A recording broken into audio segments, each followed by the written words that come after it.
Hello guys, तो इस video में हम एपिस्टेक्सिस के बारे में पढ़ने वाले हैं। एपिस्टेक्सिस सबको पता है, bleeding from inside of the nose. ठीक है, वैसे तो मैं नेजल पॉलिप की सारी से पहले जो वीडियो आई उसी के साथ बनाने वाली थी, पर कुछ इशू के वजह से मतलब मेरे फोन में स्टोरेज नहीं था फाइनली, तो अब जो भी। तो आज हम इस वीडियो में एपिस्टेक्सिस की बात करने वाले हैं कि कैसे नोज से ब्लीडिंग हो जाती है। ठीक है, तो उसके बहुत सारे कॉजेज होते हैं, पर ये जानने से पहले आपको ये सिंपल पता होना चाहिए कि नोज को ब्लड सप्लाई मिलता कहाँ से, कि कौन से। तो हमारा एक चीज क्लियर हो जाएगी कि भाई अगर इनमें से किसी भी आर्टरी में कोई दिक्कत है या कोई भी इनमें कोई प्रॉब्लम आ गई तो ब्लीडिंग होनी ही होनी है। ठीक है, तो थोड़ा हमें ब्लड सप्लाई और जो भी वैस्कुलराइजेशन कैसे होती है नोज की, वो हमें पता होना चाहिए। ठीक है, तो आप सबको पता है कि नोज में दो चीजें हमें पढ़ते आ रहे हैं, नेजल सेप्टम और लेटरल वॉल। ठीक है, लेटरल वॉल ऑफ नोज के बारे में पढ़ते हैं और नेजल सेप्टम जो दोनों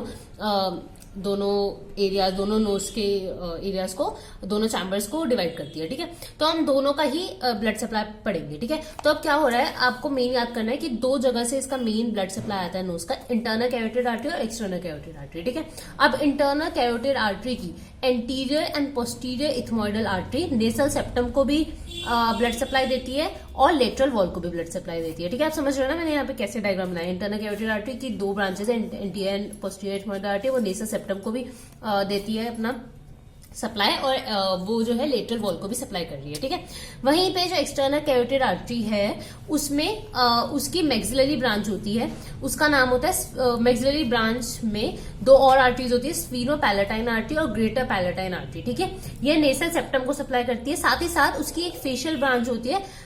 ठीक है, फेशियल ब्रांच में सेप्टल ब्रांच होती है, वो भी सप्लाई करती है नेसल सेप्टम को। सिमिलरली यहाँ पे भी जो मैक्सिलरी ब्रांच है वो भी स्फीनो पैलेटाइन आर्टरी और ग्रेटर पैलेटाइन आर्टरी और सेप्टल आर्टरी के थ्रू लेटरल वॉल को सप्लाई करती है। ठीक है, तो ये इसका हमने पढ़ा कि ब्लड सप्लाई कैसे है, कि नेसल सेप्टम को कहां से सप्लाई मिल रहा है, लेटरल वॉल को कहां से सप्लाई मिल रहा है। ठीक है, अब हम एक और चीज पढ़ लेते हैं, लिटर्स एरिया। ठीक है, तो इस पे ना ये बहुत ही इंपॉर्टेंट क्वेश्चन बन सकता है, इधर से जनरली पूछा जाता है, और हमने तो मतलब फर्स्ट ईयर एनाटॉमी में भी ये चीज पढ़ी हुई है। ठीक है, तो ये होता क्या है कि हमारे ना नेसल सेप्टम पे एक एनास्टमॉस बनता है। ठीक है, एनास्टमॉस क्या हो रहा है कि तीन चार, यहाँ पे आप देख रहे हो कि कितनी सारी आर्टरी सप्लाई कर रही है नेसल सेप्टम को, लेटरल वॉल को, मतलब एटलीस्ट आपको 5-6 आर्टरीज का नाम याद करना है। ठीक है, तो उनमें से ना कुछ आर्टरीज क्या करती है, जो हमारा नेसल सेप्टम है ना वहां पे एनास्टमॉस बनाती है, उसके भी एंटीरियर इंफीरियर पार्ट, मतलब अगर हम नेसल सेप्टम को 4 पार्ट में डिवाइड करें तो ये नीचे वाला जो पार्ट होगा वो एंटीरियर इंफीरियर है ना, ये एंटीरियर सुपीरियर,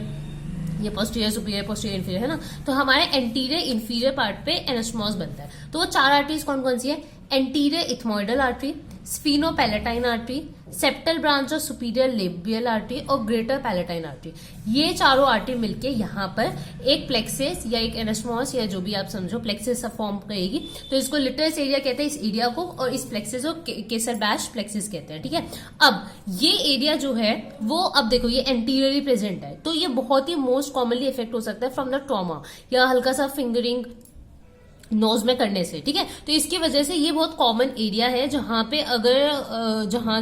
अगर ट्रॉमा हो जाता है तो वो एपिस्टेक्सिस कॉज करता है। ठीक है, तो इसलिए आपको ये एरिया अच्छे से पढ़ने की जरूरत है। ठीक है, तो Kiesselbach plexus, this area is expose to drying effect of inspiratory current and to finger nail trauma and is the usual site for epistaxis, इसलिए ये जो है बहुत ही यूजुअल साइट है एपिस्टेक्सिस की। ठीक है, पहली बात हमें ये समझ आई।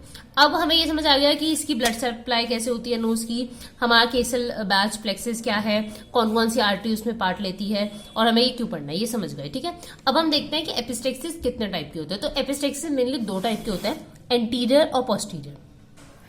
एंटीरियर एपिस्टेक्सिस क्या है कि जब जो ब्लड है, वो नाम से पता चल रहा है दोनों ही चीज एंटीरियर पोस्टीरियर। एंटीरियर एपिस्टेक्सिस क्या है कि जब जो ब्लड है वो फ्रंट ऑफ नोज से आ रहा है। ठीक है, when blood flows out from the front of nose with the patient in sitting position. ठीक है, ये ज्यादा कॉमन है कि मतलब सामने से खून निकल रहा है एंटीरियरली, तो वो एंटीरियर एपिस्टेक्सिस कॉमन सी बात। पोस्टीरियर क्या होता है कि इसमें क्या है ना कि इसमें पता ही नहीं चल रहा पेशेंट को कि नोज ब्लीड हो रही है, इसमें क्या है पोस्टीरियरली वो सारा नोज गिरता है, मतलब पोस्टीरियरली सारा ब्लड एपिस्टेक्सिस हो रहा है। ठीक है, तो इसमें क्या है, blood flows back into throat and later present as a coffee coloured vomitus, और बाद में वॉमिटस में वो चीज प्रेजेंट हो सकती है एज अ कॉफी कलर्ड वॉमिटस। ठीक है, और ये जो पोस्टीरियर वाला होता है वो स्पॉन्टेनियस होता है, और इस पोस्टीरियर वाले का, पोस्टीरियर एपिस्टेक्सिस का मोस्ट कॉमन कॉज हाइपरटेंशन होता है। ठीक है, वैसे भी एपिस्टेक्सिस का most common cause in adults, is hypertension, ठीक है, जो स्पॉन्टेनियसली अगर किसी को एपिस्टेक्सिस लग जाता है तो वो हाइपरटेंशन की वजह से होता है। मोस्ट कॉमन कॉज वही है, ठीक है। और बच्चों में मोस्ट कॉमन कॉजेज वो जो फिंगर ट्रॉमास होते हैं उसकी वजह से, ठीक है। तो ये आपको दोनों ऐसे डिफरेंशिएट करके याद रखना है कि बच्चों में सबसे मोस्ट कॉमन कॉज क्या है और बड़ों में क्या है, ठीक है। अब हमने केसल बैच प्लेक्सिस पढ़ लिया, ठीक है, हमने टाइप पढ़ लिया एपिस्टेक्सिस का। अब हमें पढ़ना है एक और प्लेक्सिस जिसको कहते हैं वुडरॉफ प्लेक्सिस, जो कि एक वीनस प्लेक्सिस है, वेन्स का प्लेक्सिस है, ठीक है। तो it is a plexus of vein situated inferior to posterior end of inferior turbinate, ठीक है। तो it is situated inferior to posterior end of turbinate. तो आपको पता है कि बहुत सारे टाइप के टर्मिनेट्स होते हैं ना, 3 टाइप के, मिडल और इंफीरियर और सुपीरियर टर्मिनेट्स। तो ये जो है इंफीरियर ऑफ पोस्टीरियर एंड, जो इंफीरियर टर्मिनेट का पोस्टीरियर एंड है उसके भी इंफीरियर में प्रेजेंट होता है ये वुडलॉफ्स प्लेक्सिस, ठीक है।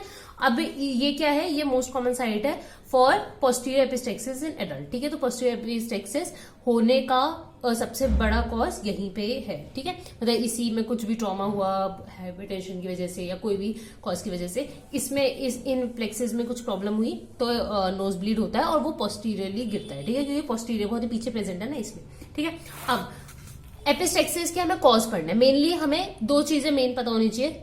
एपिस्टेक्सिस का कॉज क्या है, मतलब कोई अगर पेशेंट आ रहा है तो वो उसको क्यों नोज की ब्लीडिंग हो रही है, ठीक है। तो वो कॉजेज को हम 3 चीजों में डिवाइड कर सकते हैं, लोकल कॉज, जनरल कॉज और इडियोपैथिक कॉज। लोकल कॉज के नेजल ट्रॉमा है या नाक में ही कोई दिक्कत है, नाक और नाक के अराउंड सराउंडिंग जगह पे कोई दिक्कत है, उसकी वजह से लोकली कॉज प्रेजेंट है, ठीक है। जनरल में क्या होगा कि कोई जनरल चीज है, जैसे मैंने बोला हाइपरटेंशन है, तो हाइपरटेंशन इज अ सीवीएस का प्रॉब्लम है, ठीक है। तो इसमें सिर्फ नोज में एपिस्टेक्सिस नहीं होगा, ओवरऑल बॉडी में और भी चीजें होगी, तो सिस्टमिक कोई प्रॉब्लम है तो जनरल। इडियोपैथिक हमें कॉज नहीं पता, ठीक है, तो इडियोपैथिक कॉज। अब लोकल कॉज में क्या है, नोज में क्या क्या हो सकता है, ट्रॉमा हो सकता है, घूसा घूसा पड़ गया तो नाक से खून निकलेगा, इन्फेक्शन है, कोई फॉरेन बॉडी है, न्यूप्लेज्मा है नोज का या पैरानाइजल साइनस का, या एटमॉस्फेरिक चेंजेस की वजह से, जैसे मैंने बताया कि एटमॉस्फेरिक चेंजेस की वजह से ना ड्राइंग इफेक्ट, मतलब बहुत ज्यादा ड्राई हो जाती है नेजल म्यूकोसा, उसकी वजह से भी ड्राई हो गई तो उसकी वजह से भी एपिस्टेक्सिस हो सकता है, ठीक है। इसके अलावा डीएनएस हो सकता है, ठीक है, डेविएटेड नेसल सेप्टम, इस पे मैं वीडियो पहले ही ला चुकी हूँ तो आप पढ़ सकते हो इसको, ठीक है। तो ये हो सकता है। इसके अलावा नेसोफेरिंग्स के कुछ कॉजेस हो सकते हैं, जैसे कि एडिनोइड्स होते हैं, बच्चों को हो जाते हैं, तो एडिनोआइटिस हो सकता है कि उसका इन्फ्लेमेशन हो गया, जुवेनाइल एंजियोफाइब्रोमा हो सकता है, और कोई भी मैलिग्नेंट ट्यूमर हो सकता है, ठीक है। अब पढ़ते हैं जनरल कॉजेस। जनरल कॉजेज में आता है सीवीएस का कॉज। सीवीएस में है सबसे पहले हाइपरटेंशन हो सकता है, एथेरोस्क्लेरोसिस हो सकता है, उसकी वजह से हो गया। कोई भी ब्लड या ब्लड वेसल्स की डिजीज है, जैसे कि अनीमिया है, तो सीवियर अनीमिया में भी बहुत सारा एप्लास्टिक अनीमिया हो सकता है, हीमोफीलियाज हो सकता है, कोई भी प्लेटलेट डिसऑर्डर्स है, ब्लीडिंग डिसऑर्डर्स है, उसमें हो सकता है, लुकीमिया हो सकता है उसमें, ठीक है। लिवर डिजीज है तो उसके अंदर क्या है, बहुत सारे क्लॉटिंग फैक्टर्स एब्सेंट हो सकते हैं, कि कोई लिवर की डिजीज है तो फॉर्म ही नहीं हुआ, तो डेफिशिएंसी हो सकती है 2nd, 7th, 9th and 10th factor की। किडनी डिजीज हो सकता है, कोई ड्रग आपने इंड्यूस करवा रखा है जिसकी वजह से बहुत ज्यादा ब्लीडिंग एंड ऑल हो रही है, तो वो हो सकता है। मिडियास्नल कंप्रेशन की वजह से हो सकता है। एक्यूट जनरल इन्फेक्शन है, और विकेरियस मेंसेस भी एक टर्म होती है, आप सबने पढ़ा होगा विकेरियस मेंसेस, तो वो भी हो सकता है, उसकी वजह से भी जनरली एपिस्टेक्सिस कॉज हो जाता है, ठीक है। तो ये हो गया। अब कौन कौन सी मोस्ट कॉमन साइट है या कहाँ से कौन कौन सी साइट है नोज में जिसकी वजह से, जहां पे कोई प्रॉब्लम होने की वजह से एपिस्टेक्सिस हो रहा है, ठीक है। तो सबसे पहले तो हमने पढ़ा लिटल्स एरिया, ठीक है, ये बहुत मोस्ट कॉमन कॉज है, इसको आपको पढ़ना ही है, ठीक है। तो इसमें नेजल ट्रॉमा एंड ऑल की वजह से ये जो है antero inferior area of nasal septum effect हो सकता है, जहां पे लिटल्स एरिया है, जहां पे सारे हमारे जितने भी आर्टरीज है उनका प्लेक्सिस फॉर्म हो रहा है, तो बस वहां चोट लगी, हमारा खून निकलने लग गया, ठीक है। तो लिटल्स एरिया हो सकता है। इसके अलावा जो मिडल टर्मिनेट है ना, उसके ऊपर और उसके नीचे से भी आ सकता है, ठीक है। तो उसके ऊपर जो है ना anterior and posterior ethmoidal artery होती है, तो उसमें कोई ट्रॉमा हो गया। उसके नीचे जो है स्फीनोपेलेंटाइन आर्टरी होती है, तो उसमें कोई ट्रॉमा हो गया। या posterior part of nasal cavity से ब्लड आ सकता है, या डिफ्यूज हो सकता है कि सेप्टम और लेटरल नेजल वॉल दोनों ही इफेक्ट हो गई है, तो उसकी वजह से, या नेसोफेलिंग से आ सकता है। तो ये साइट्स होती है जहां पे एपिस्टेक्सिस जहां से हो सकता है, जहां से ब्लीडिंग आपको मिल सकती है, ठीक है।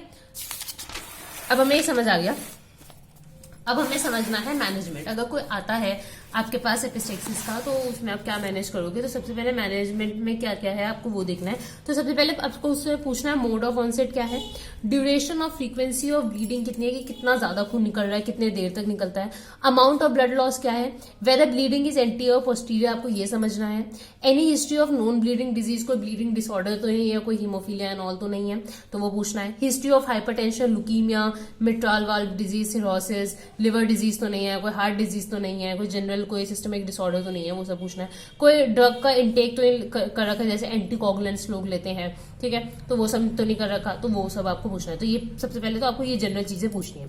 नेक्स्ट, फर्स्ट एड करना। तो मोस्ट कॉमन कॉज क्या होता है? Pinching of nose with thumb and finger for 5 minutes, ठीक है। ठीक है, तो आपको क्या करना है कि ब्लड आ रहा है तो आपको पिंच करना है नोज को 5 मिनट के लिए। तो ऑब्वियसली हम वहां पे कंस्ट्रिक्शन कराने की कोशिश कर रहे हैं अपने हाथों से, तो 5 मिनट्स के लिए करना। और वो जो जनरली कहा नहीं जाता कि नोज से ब्लीड आ रहा है तो पीछे लेट जाओ ऐसे, तो वो नहीं करवाना चाहिए, क्योंकि उससे तो और दिक्कत ही होगी, क्योंकि जो भी ब्लीडिंग आ रहा है आप उसको पोस्टीरियरली थ्रोट में गिरा रहे हो, ठीक है, तो उससे कुछ हो नहीं रहा, उससे ब्लीडिंग रुक नहीं रही है, ठीक है, तो वो नहीं करवाते हैं। तो पिंचिंग ऑफ नोज करवाते हैं with thumb and finger for 5 minutes. इसके अलावा आपको लीन फॉरवर्ड करवाना है, बैकवर्ड नहीं, लीन फॉरवर्ड टू बेसिन, ठीक है, बेसिन में फॉरवर्ड लीन करवाना है। और area is first topically anaesthetised and the bleeding point cauterised with a bead of silver nitrate, ठीक है। नहीं तो अगर बहुत ज्यादा ब्लीडिंग हो रही है तो वो आर्टरी या जो भी होता है उसको कॉटराइज ही कर देता है, ठीक है, तो ये कर सकते हैं, ठीक है। इसके अलावा पैकिंग की जाती है, तो anterior nasal packing, posterior nasal packing होती है। इसके अलावा एंडोस्कोपिक कॉटराइजेशन एक प्रोसेस होता है, वो होता है। लाइगेशन किया जा सकता है वेसल्स का, या transverse endoscopic sphenopalatine artery ligation, ठीक है। तो transnasal endoscopic sphenopalatine artery ligation, ये भी क्या है, मतलब वही स्फीनोपेलेंटाइन आर्टरी है उसको लाइगेट कर देता है, ठीक है।